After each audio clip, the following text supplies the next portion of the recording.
Word processor.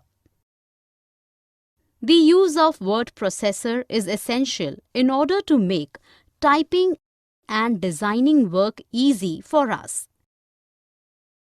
The use of word processor tool is the solution for developing well-presentable document or project with nicely designed printed form.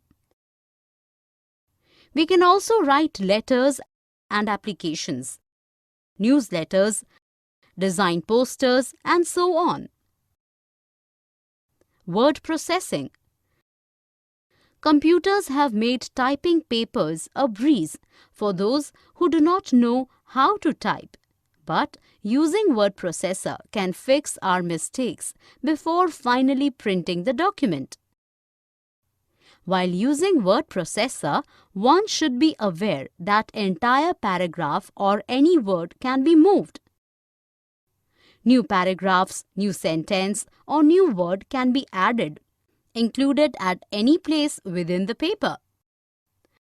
This ability to manipulate your text is prime advantage and difference between using a word processor and a typewriter.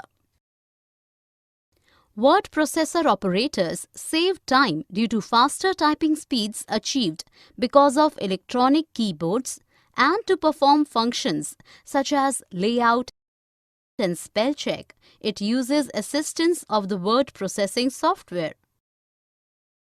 The most widely used word processor is MS Word, that is an essential component of MS Office.